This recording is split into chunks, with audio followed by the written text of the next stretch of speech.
प्यारे बच्चों, सुप्रभात। आज हम सभी गोस्वामी तुलसीदास रचित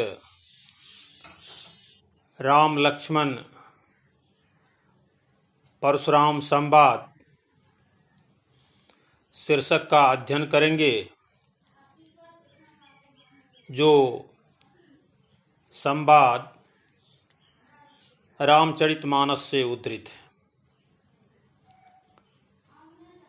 रामचरितमानस तुलसी रचित है, जिसमें कवि ने मर्यादा पुरुषोत्तम श्री राम के चरित्र का संपूर्ण वर्णन किया है। हमारे पाठ में या विषय रूप में हमारे समक्ष राम लक्ष्मण परशुराम संवाद है।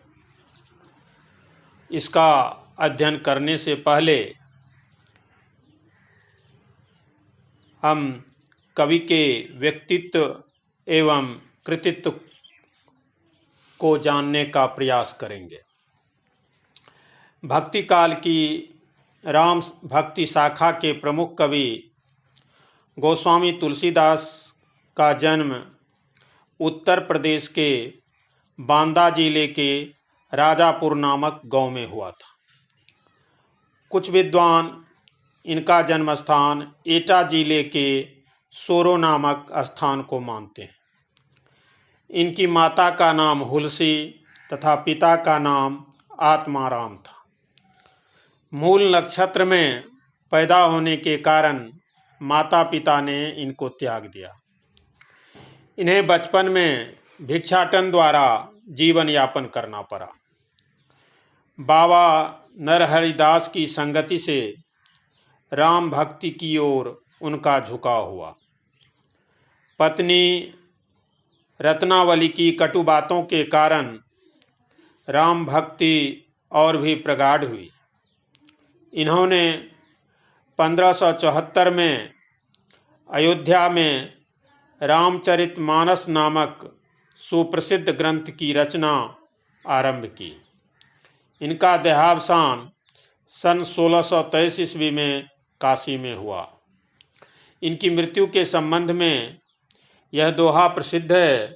संवत 1680 असी गंग के तीर, श्रावण शुक्ला सप्तमी, तुलसी तज्यो शरीर।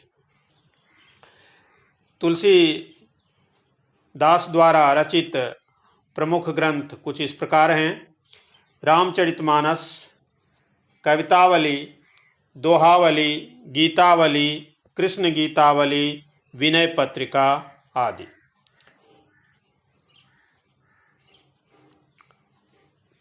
तुलसी रचित पाठ का सार या सारांश कुछ इस प्रकार है। राम लक्ष्मण परशुराम संवाद में सीता स्वयंवर के समय धनुषभंग होने के कारण क्रोधित परशुराम और राम लक्ष्मण के बीच हुए संवाद का वर्णन है। स्वयंवर स्थल पर शिवजी का धनुष टूटने का समाचार जब परशुराम को मिलता है तो वे क्रोध से भर उठते हैं और स्वयंवर स्थल पर पहुंचकर धनुषभंग करने वाले को ललकारने लगते हैं। परशुराम का क्रोध शांत करने के उद्देश्य से राम ने उनसे कहा कि शिवजी का धनुष तोड़ने वाला आपका कोई सेवक ही होगा। यह सुन परशुराम ने कहा कि सेवक वह होता है जो सेवा कार्य करे। शिव धनुष तोड़ने वाले ने तो दुश्मन का कार्य किया है। जिसने भी इस धनुष को तोड़ा है वह अलग हो जाए, अन्यथा सभी राजा मारे जाएंगे। परशुराम का यह बरबोलापन सुन लक्ष्मण ने व्यंग्यपूर्वक कहा, बचपन में मैंने बहुत सी धनुइयाँ तोड़ी थी, तब तो आपने ऐसा क्रोध नहीं किया। यह धनुष तो बहुत ही पुराना था, जीर्ण था जो छूते ही टूट गया। इसमें श्री राम का कोई दोष नहीं। यह सुन परशुराम का क्रोध और भी बढ़ गया। वे बोले, तुझे बालक समझ, मैं तेरा वध नहीं कर रहा हूँ। तू मुझे मूर्ख मुनि समझ रहा है। मैं धरती से क्षत्रियों का नाशक तथा बाल ब्रह्मचारी हूँ। मेरा यह फरसा बड़ा ही कठोर है। इससे मैंने क्षत्रियों का नाश किया तथा सहस्रबाहु की भुजाओं को काट डाला। अब तू इससे डर।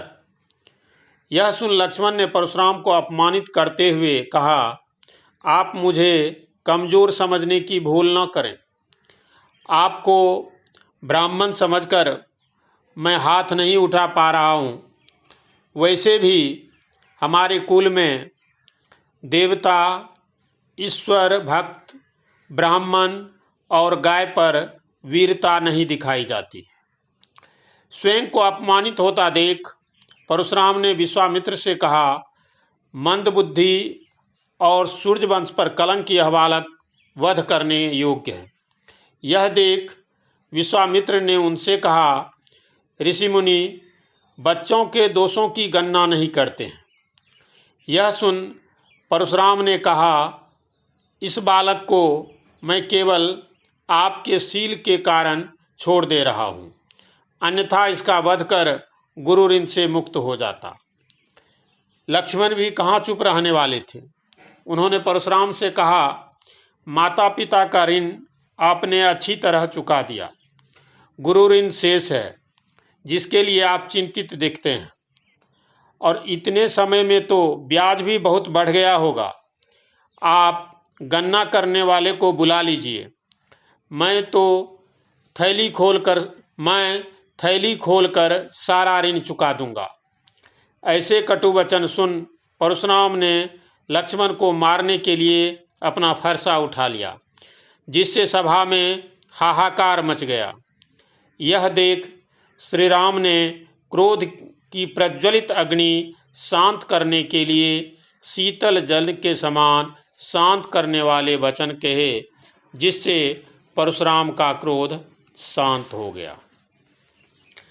इस प्रकार इसमें हमने देखा जो किस प्रकार बार बार लक्ष्मण द्वारा उकसावे पूर्व वाणी कहने पर परशुराम किस प्रकार की प्रतिक्रिया करते हैं, और जैसे ही भगवान श्री राम विनम्रतापूर्ण वचन के साथ कहते हैं तो उनका गुस्सा शांत हो जाता है।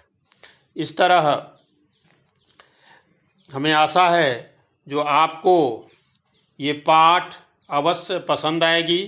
जब हम प्रत्येक पंक्ति का, चौपाई का, दोहे का अध्ययन करेंगे तो हम इसे भली भांति समझ सकेंगे और मनन कर सकेंगे। धन्यवाद।